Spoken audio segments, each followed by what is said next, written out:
In the second in our two-part series featuring Congressman Gonzalez of San Antonio, we will look at the Contra-Gate situation from the constitutional aspects and from civil liberties aspects. Last week we looked extensively at the constitutional crisis as Congressman Gonzalez saw it, summarized here. Well, there's no question about it. The nation is undergoing one of the most serious, if not the most critical, constitutional crisis since the Civil War. You have a heedless president, callously indifferent to the Constitution and the limits placed upon the executive branch by that document.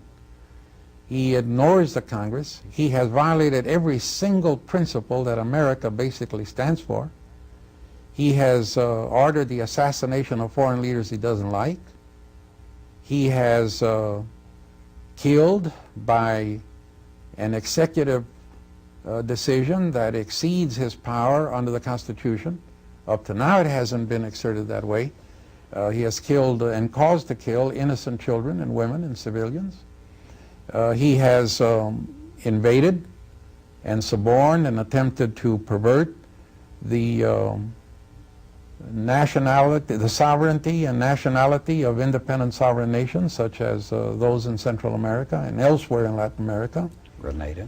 He has violated 3 of our solemn treaties, some of which we initiated ourselves. He violated not only 3 treaties, but 2 of our statutes with the invasion of Grenada. University of Texas history professor Tom Philpott will look at the situation from 2 aspects. First, the Constitution.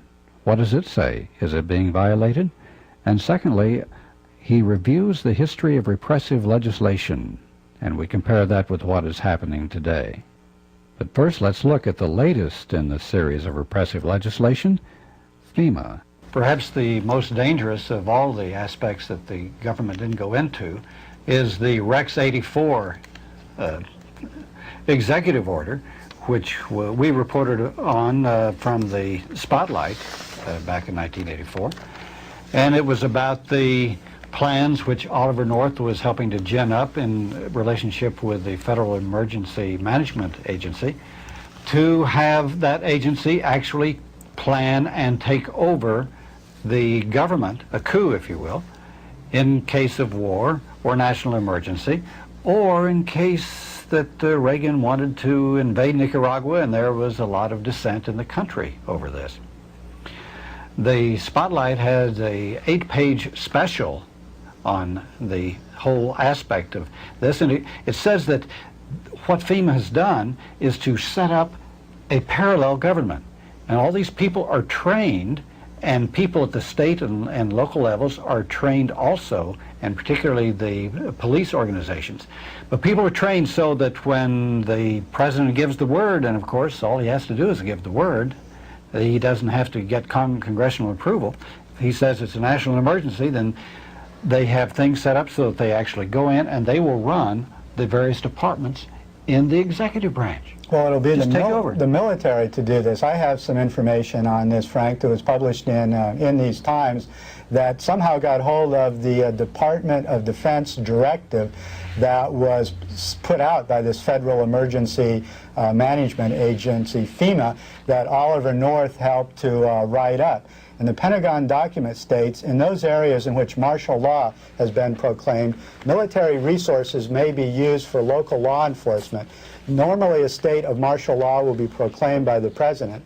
However, in the absence of such action by the President, a senior military commander may impose martial law in an area of his command where there has been a complete breakdown in the exercise of government functions by local civilian authorities. Military assumption of judicial, law enforcement and administrative functions of local government will be based on necessity that is actual and present, and the performance of these functions will continue only so long as the necessity of that extreme nature requires interim military intervention. If there was a nuclear war, or if there was, say, an invasion of Central America and there was protest by the people against that, a national emergency could be proclaimed, and this FEMA Act would make it possible for the military to take over local government, to take over the courts, to take over the media, to set up concentration camps for all of the protesters against the current government policy, and to in effect have martial law in the country. The author of this directive was Frank Carlucci, who's now Reagan's national security advisor, and of course Oliver North. And in these times points out that Reagan has long had a fascination with martial law. As the governor of California from 1968 to 1972, Reagan ran a series of martial law domestic war games under the codename Operation Cable Splicer, in which the California National Guard carried out mock operations of taking over the country in the case of a breakdown of law and order. The man in charge of these National Guard war games was Colonel Louis Giuffrida, who Reagan then named the head of this Federal Emergency Manpower Agency under his administration, who would be in charge of the martial law programs. Alexander Coburn in these times reports that Giuffrida attended the Army War College in 1970 and there wrote a paper advocating martial law in the case of a uprising by black militants, along with roundup and transfer to assembly centers of relocation camps at least 21 million American Negroes. This paper was the basis for part of this FEMA program of the Reagan administration. So this is about as close to a sort of fascistic martial law concentration camp setup as you could possibly want. And this has, again, been part of the hidden secret policy of the Reagan administration. Since 1981, they were working on these. Well, this should be noted that all this actually started under Carter. He's the one who set up the FEMA, the Federal Emergency Management Agency. And at that time, they were under any type of emergency. They would be able to arrange for the succession to office and emergency organization of departments and agencies. In other words, they determined who would be running the government. They would determine which governments, which people, both in and out of government, would have the access to shelters in the case of war. And so you got to have a buddy at FEMA if you want to live. And they would also coordinate the federal activities concerning international civil emergency planning. Well, of course, under Reagan, this became much more sinister. And like you say, all of this training which they had done in California. But there's another sinister aspect of this, too. Sounds like the Soviet Union. The Department of Health and Human Services would set up mental health centers where citizens considered deranged or overly upset might be confined at the pleasure of the president. But what this is the spotlight goes on and say they're actually people who are trained so that they can move in and take over the civilians as well as in using the military, so they can actually have a complete coup. And Tom, how does this bear on the Iran-Contra scandals? To what extent is this a constitutional crisis, that the Constitution was actually subverted in these events? Well, first, I do think the Constitution was subverted, and secondly, the U.S. Congress, in trying to pose that, seemed to me to be afraid to pose it directly. In the hearings? In the hearings, and even elsewhere. Mm-hmm. They seem to be willing, at least for the indefinite future, to submit to the popular attitude that the Congress is the most minor entity of our government, or at least it's no better than second, and the presidency has primacy. The congressmen seem to be apologizing all the time to me during the hearings, and when they talk to the press outside the hearings, they seem to be very apologetic. They didn't ever assert, it seemed to me, the place of the Congress in foreign policy, in the making of the laws of the United States, and the oversight of the execution of the laws of the United States. They seemed timid. And how does the Constitution constitute the relationship between the presidency and the Congress?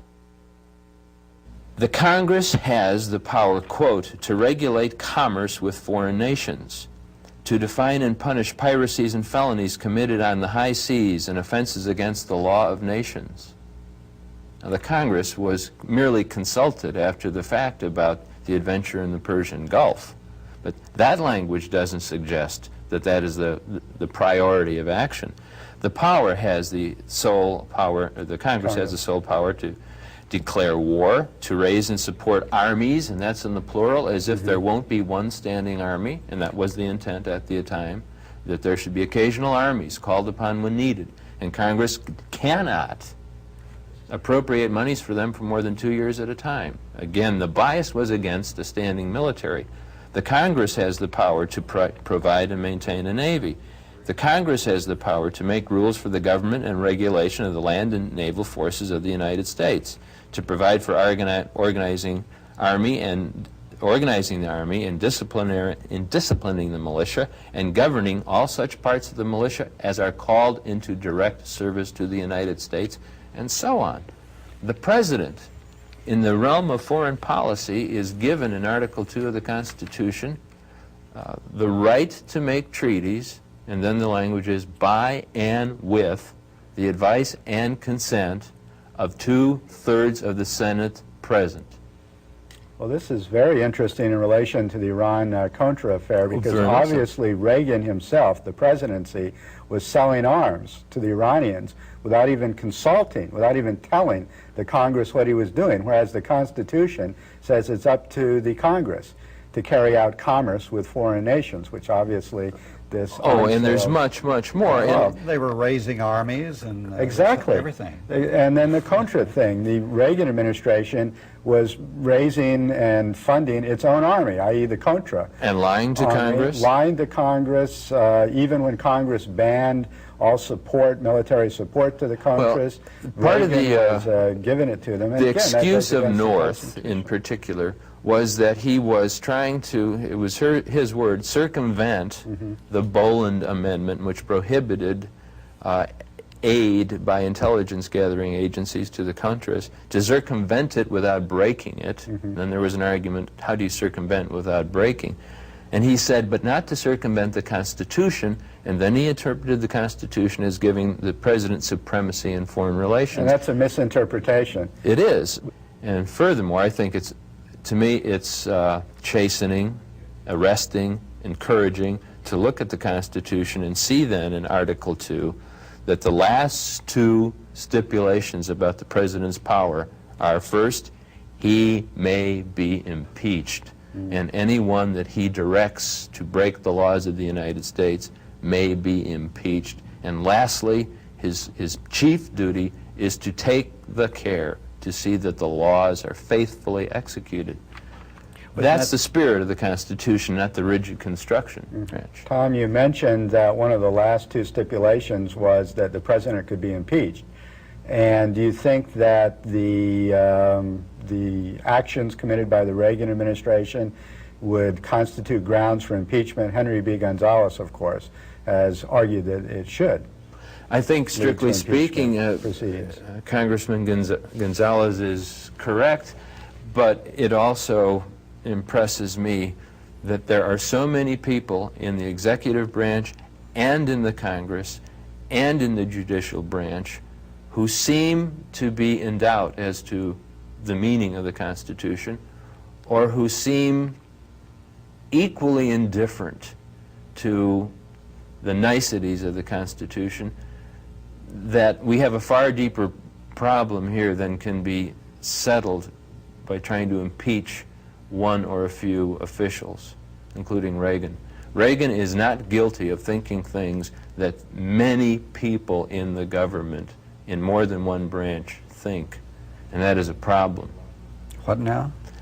I said that Reagan is not guilty of thinking things that many people in the executive branch, many people in the Congress, many people in schools of law also think. That the President is superior to the Congress and therefore has the right to carry out some activities without consulting. I think that attitudes about our government have gone parallel somewhat to the advances of big business in the United States in the 20th century.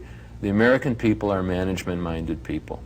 They take it for granted, even if they don't like it so much, that management is powerful and everyone else is in the posture of some sort of an employee. And that we need a strong manager. That's what It's the only way things are done. They're afraid that they'll weaken the sort of system of the presidency by impeaching the second president after Nixon in the last, 15 years or so. Well, Tom, we have a situation today where we don't declare war.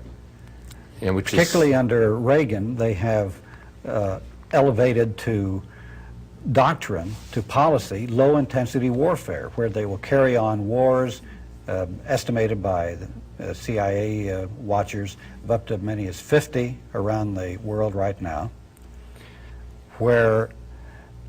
and all of this undeclared, just done out of the hip pocket, kind of the presidency and the CIA, and yet we have in the Bricker Amendment after World War II and the Ludlow Amendment, as you were talking about, after World War I, in which they were trying to go the other way and restrict the ability to...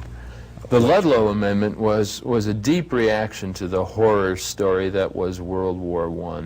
And when was that? What year was that? It was advanced in 1934, 35, 36, 37, and it failed in 1937, but it had the support of 73% of people polled by the Gallup organization. The Ludlow Amendment wanted to make it impossible for the Congress to declare war, except in case of invasion, unless there were a national referendum in which a majority of the American people said, we support war.